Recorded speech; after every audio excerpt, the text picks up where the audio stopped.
রাত্রিবেলা যখন ঘুমোই লম্বা একটা রেস্ট করার সময় পাই, তো সকালবেলা উঠে তো এতটা পরিশ্রমের কাজগুলো আমাদের করতেই হবে, তাই না? তো বন্ধুরা, সবাইকে শুভ সকাল জানিয়ে আবার নতুন ব্লগটা শুরু করলাম। তো কালকে বিকেলের দিকে এক হাঁড়ি জামা কাপড় ভিজিয়ে রেখেছিলাম, ভেবেছিলাম আজকে সকালবেলা ধুয়ে দিব। তো সকালবেলা বাসি কাজগুলো করে নিয়ে ঝাড়াঝাড়ি মাজা ঘষা করে নিয়ে এখন জামা কাপড়গুলো ধুয়ে নিচ্ছি।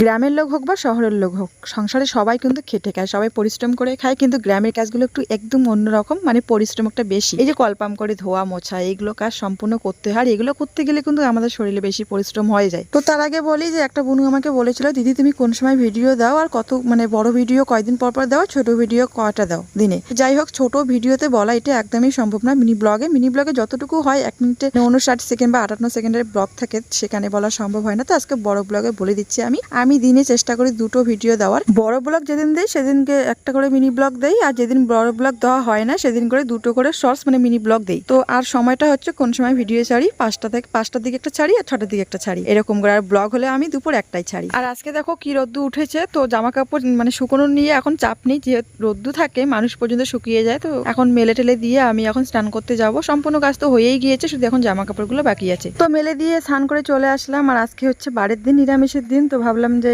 উনানটা মুছে নেই, যেহেতু রান্না করবে এখানেই।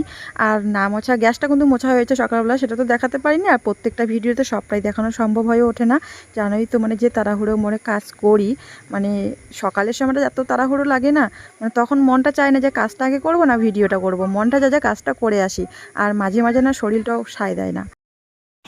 ছেলে পড়ে গেছে, ওদিকে গেছি, দেখো দুধ পড়ে একদম কি অবস্থা। ইস, তুমি বসে আসো না, ওর দিকে না দেখে ওনাকে পড়ে গেছে, কান দিয়ে উঠলে আমি দুধ বাদ দিয়ে গেছি, এদিকে দুধতে উঠলে একদম অবস্থা শেষ। বাড়ির থেকে মা আমাকে চিড়েমুড়ি দিয়েছে, তো আজকে সকালবেলা ওকে দুধ গরম করে আমি চিড়েমুড়ি দিচ্ছি। ও খেতে চায় না, ওর নাকি গ্যাস হয়ে যায়। তো একটা দিন তো খেতে পারবে, সকালবেলা প্রতিদিন কি করি বলো তো, ভাত ছাড়া কোনো কিছুই খেতে চায় না। আর ও যে ছেলের জন্য 3 পোয়া করে দুধ নেই, সেগুলো তো ছেলে খায়, ছেলে খেয়ে আর থাকে। আমি তো দুধ খাই না, আমি চা খাই, কিন্তু চাও খাওয়া বাদ দিয়েছি, কিন্তু ও না দুধ খেতে চায় না। তাই আমরা মাঝে সাঝে সেময় বা পায়েস রান্না করি কিন্তু খাই। আচ্ছা তুমি এদিকে দেখাও, কি করছো? দুষ্টামি করছে, বাবা খাচ্ছে না, বাবা খাওয়ার সময় গেলে দুষ্টামি করতে হয়। চিনি দিলো, তুমি চিনি দিলে, এরপরে মিষ্টি হয়নি। হয় নাই? দেখো তুমি চিনি খাও না, আমি যেদিনকে দিব ওই দিন নাকি বেশি একদম মিষ্টি হয়ে যায়, তাই আমি একটুখানি দিয়েছি। আমি দিচ্ছি তোমাকে চিনি, এই যে প্যাকেটটা দিয়ে দিলাম, তুমি যতটুকু লাগে তুমি নাও, পরে আবার ধরো। এখনই নিয়ে আসলাম চিনিগুলো, এখন ঢালাই হয় নাই। ছি বাবা, তুমি এগুলো খাবে না। এই দুষ্টামি হচ্ছে না?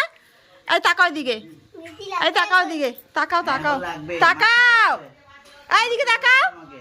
খুব ও টেরা, তো কথা শুনতে চায় না। তাকাও এইদিকে, এই দেখি তো।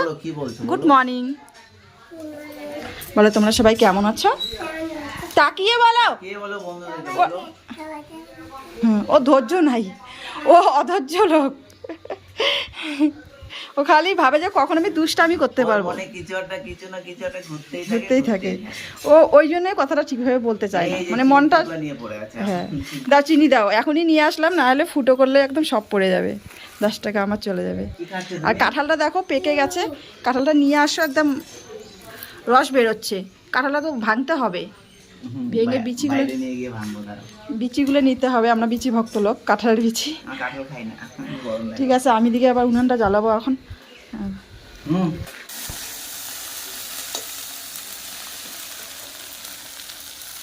আজকে যেগুলো ঘরে সবজি আছে সেগুলো রান্না করতে হবে। তো ঘরে ঢেঁড়স ছিল, অনেক কয়দিন হয়ে গেলো, ঢেঁড়সগুলো একদম শুটা লাগছে, তো ঢেঁড়স ভাজা করবো। ঢেঁড়সটা শুধু উনানে করেছি, তারপরে বাকি রান্নাগুলো কিন্তু আমি গ্যাসে করে নিয়েছি। ওই যে উনানের জাল যদি নিভে যায় না, পরে আর ইচ্ছাই করে না, মানে জালটা জ্বালাই দিচ্ছে। দেখো কাঁঠালের বিচিগুলো কত সুন্দর, এগুলো বিচি আমরা খুব ভালোবাসি খেতে।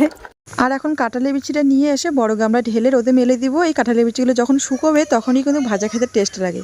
দেখো আমার রান্নাঘরের কি অবস্থা, একদম ওর সবগুলো খেলনা ঘর থেকে নিয়ে এসেছে, মানে কি বলবো। দেখো রোজই এইটাই হয়ে থাকে, সবগুলো কাজ কিন্তু হয়ে যায়। মোটামুটি দুপুরে রান্নাটা করতে থাকি, তখনই কিন্তু আমি বিছানাটা গুছিয়ে নেই। দেখো আমি সবার আগে ঘুম থেকে উঠি, ওঠার পর ওর বাবা ছেলে দুজনে শুয়ে থাকে, তো তারপরে বিছানার দিকে লক্ষ্য আসে না সেই রকম। স্নান করে আসে আমি রান্নার দিকে চলে যাই। আর রান্নার দিকে যেগুলো তো জানোই, সেখানেই তো মানে যতক্ষণ রান্নাটা কমপ্লিট হবে না ততক্ষণ আসতে ইচ্ছা করে না। তারপরে সকালে খাবার দাবার খাইয়ে নিই, খেয়ে দিয়ে মানে তার একটা ঝামেলা থাকে। আর এখন আমি দুপুরে রান্নার জন্য ডাল বসিয়েছি। এখন মনে পড়েছে বিছানাটা তোলার দরকার, অনেকটাই বেলা হয়ে গেছে, এরকমই হয়ে থাকে। মানে বিছানাটা ভাত গোছানো একটা সময় লাগে, মানে সুন্দর করে পরিপাটি করে না গুছিয়ে রাখলে হয় বলো তো, আর ছেলে মানুষের গোছানো ছাড়ো। তবে অবশ্যই সুন্দর গোছানো আর 1 সেকেন্ডও ঠিক থাকবে না। আমার ছেলে যদি বিছানায় ওঠে, ও উইঠা সম্পূর্ণ বেড কাভার একসঙ্গে করে, বালিশে খোল খুলে ফেলে। বিশেষ করে এই কারণে আমার বিছানাটা গোছাতে একটু দেরি হয়ে যায়। ভাবি যে এখনই তো আমি গুছিয়ে নিবো, একটু পরে তোমার ছেলে আবার যেমনকার বিছানা অমনই করে দিবে। আর ছেলে কিন্তু পাশেও আছে, আর সেটা কিন্তু ও করেছে, ওর সাথে সাথে বিছানা অগোছালো করেই দিয়েছে। ডাল, কাঁঠালের বিচি,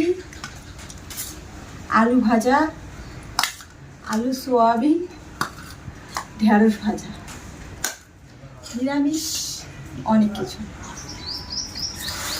আজকে আমাদের নিরামিষ, তাই না? আজকে যা রোদ্দু পড়েছে এখানে বসাই যাচ্ছে না, ওর খাবার জায়গার মধ্যে রোদ্দু একদম, রোদের জীবনও যাচ্ছে আমার, মানে এত কষ্ট হচ্ছে। তুই একবারে সাজিয়ে দিয়ে দিই।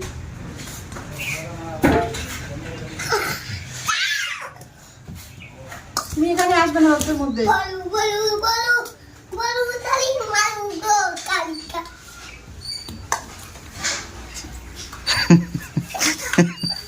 কি লাফাচ্ছে দেখো ওকে।